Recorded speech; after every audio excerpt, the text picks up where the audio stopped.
भगवान शिव और मां पार्वती की प्रेरणादायक कहानी।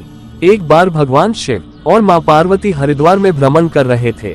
मां पार्वती ने देखा कि सहस्त्रों मनुष्य मां गंगा में स्नान कर हर हर गंगे कहते हुए चले आ रहे थे, लेकिन सभी मनुष्य अभी भी पाप परायण लग रहे थे।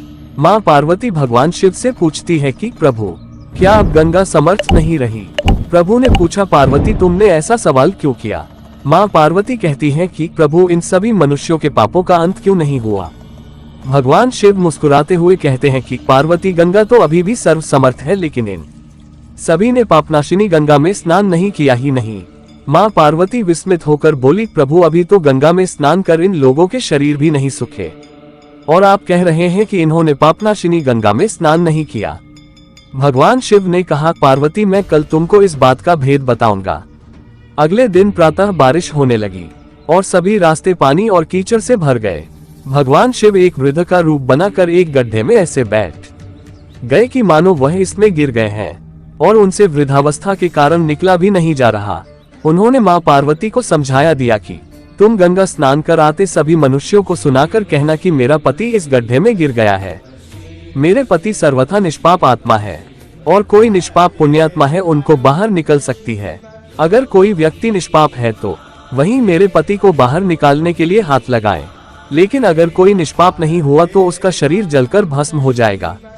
मां पार्वती अब गड्ढे के पास बैठ गई और सभी को सुनाकर कहने लगी। हर कोई सुंदर स्त्री को प्रलाप करते हुए देखकर रुक जाता। एक सुंदर स्त्री को वेदना में देख हर कोई उनकी मदद के लिए तैयार हो जाता, लेकिन जैसे ही वह वृद्ध वेशधारी भगवान शिव को बाहर निकालने के लिए हाथ बढ़ाने लगते, माता पार्वती तुरंत उन्हें टोक देती। वह कहती, मेरे पति सर्वथा निष्पाप आत्मा है और कोई निष्पाप पुण्यात्मा है उनको बाहर निकल सकती है। अगर तुम निष्पाप हो तो मेरे पति को बाहर निकालने के लिए हाथ बढ़ाना। मैं तुम्हें पहले ही चेतावनी दे देती हूँ कि अगर तुम निष्पाप नहीं हुए तो तुम्हारा शरीर जलकर भस्म हो जाएगा। इतना सुनते ही हाथ आगे बढ़ाने वाले हाथ पीछे कर लेते, क्योंकि उनको लगता था कि हमने जीवन में कभी ना कभी तो पाप किया ही होगा। दूसरे उनके मन में आता है, इस बुढ़े के लिए क्यों अपनी जान जोखिम में डालने। इस तरह सुबह से लेकर संध्या हो गई, हजारों लोग स्नान कर चले गए, लेकिन किसी ने भी वृद्ध को निकालने की हिम्मत नहीं की। शाम के समय एक युवक हाथ में लोटा लिए वहां से गुजरा तो मां पार्वती ने उसको भी अपनी व्यथा सुना दी। जब वह मदद करने के लिए हाथ बढ़ाने लगा तो उससे भी वही बात कही जो अब तक वहां से गुजरे हजारों लोगों को कही थी।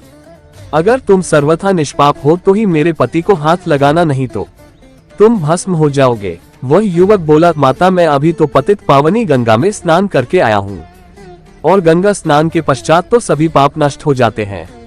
मैं अभी आपके पति को बाहर निकालता हूँ। उसने हाथ बढ़ाकर वृद्ध के रूप में भगवान शिव के बाहर निकाल दिया। भगवान शिव और मां पार्वती ने उसको अपने वास्तविक स्वरूप के दर्शन दिए। भगवान शिव बोले कि देखो पार्वती, हजारों लोगों में से केवल इस युवक ने ही पूरी श्रद्धा से स्नान किया था कि गंगा स्नान से व्यक्ति निष्पाप हो जाता है। कहने का तात्पर्य यह है कि लोग बिना किसी श्रद्धा और विश्वास के गंगा स्नान करते हैं, इसलिए उनको उसका पूर्ण फल नहीं प्राप्त होता। इसका अर्थ ये कदापि नहीं है कि गंगा स्नान का फल नहीं मिलता, लेकिन गंगा स्नान का वास्तविक फल उसी को मिलता है जो पूर्ण श्रद्धा भावना से स्नान करता है।